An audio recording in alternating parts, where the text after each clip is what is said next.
we just accept the fact that Bridgerton was Pride and Prejudice with sex, please? Please. Everyone, welcome back to Conversations with Zeez. On today's episode, we are speaking about media representation of love.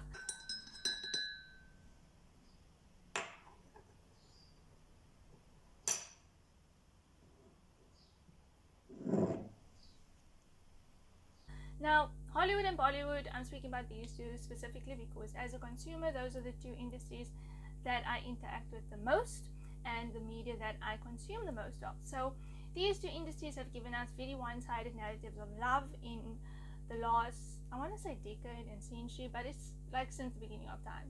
Not really since the beginning of time because like these industries haven't been around since the beginning of time, but that's besides the point. Now we are given the one-sided narrative of love, or cliche and repetitive narratives of love, which are either the toxic love, the cynical type of love, the all-consuming, passionate, I will die for you and do horrible things for you love.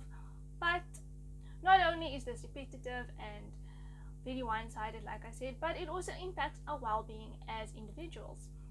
So as many of you know, or for those who follow me on Instagram know, I have a segment called Putting Love Back into Life, where we look at the different areas of life where love can be used and should be used, and we change the narrative of love to a more physical action of doing something to better yourselves and others in general.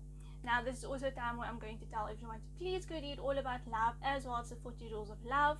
These are two books that inspired me to make this video and to create the segment Putting Love Back into Life. They are really good and they make you think of love in a less mystical and cliche way, and actually make you think about what love truly is. So getting into the video, why do I say love impacts our representation, or the way we perceive love impacts our well-being? Well, let's look at some of the cliche tropes out there. Now we have the whole I need to change the way I look narrative, and usually it's a woman who needs to change the way she looks, the way she thinks, or the way she feels in order to be accepted by most always, or specifically a man. Now, not only does this make young people feel like they need to change or they need to be someone they're not, but it also feeds into something like diet culture, or the need to be a specific size, or the need to look a certain way, which is usually the beauty standards of the European world. Our second type of love is the cynical and I don't believe in love mentality, which is usually a man and he falls in love with a woman who somehow makes him believe in love, but there's really no change happening there. And the last one is changing your ideas or changing your social surroundings to be accepted by people. Now all of this impacts our well-being in reality as well. I mean, think about it. We see these forms of love. We see the way people interact on TV, and we think this is what love is. This is what I need in my life. And when life doesn't work out that way, it affects us. It affects us negatively at times. So what do we actually need? I needed to scratch. Woo.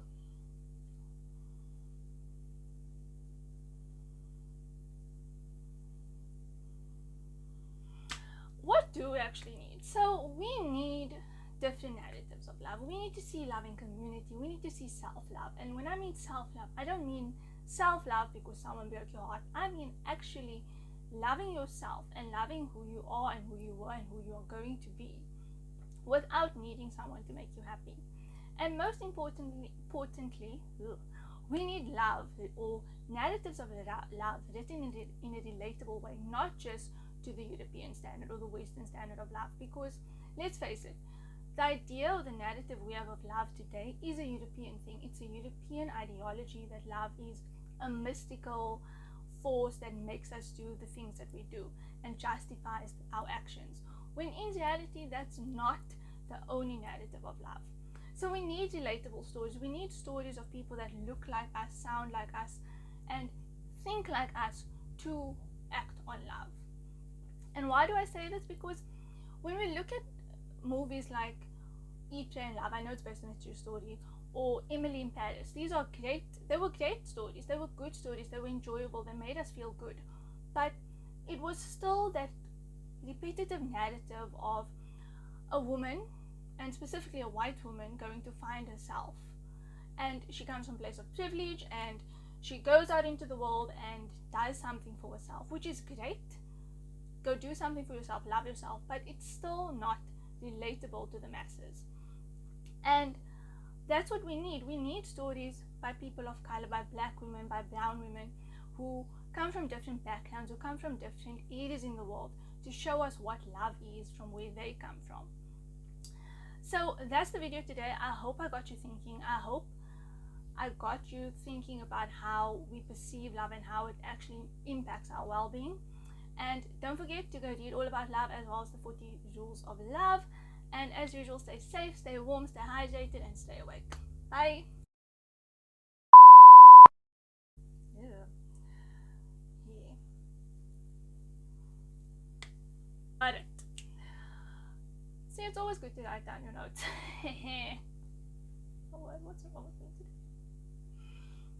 Let's acknowledge the fact that Bridgerton was Pride and Prejudice with sex, because it's killing me that so many people are calling it not a masterpiece, because it was quite a nice story, but calling it like the next best thing since sliced bread, when it was literally Pride and Prejudice with sex.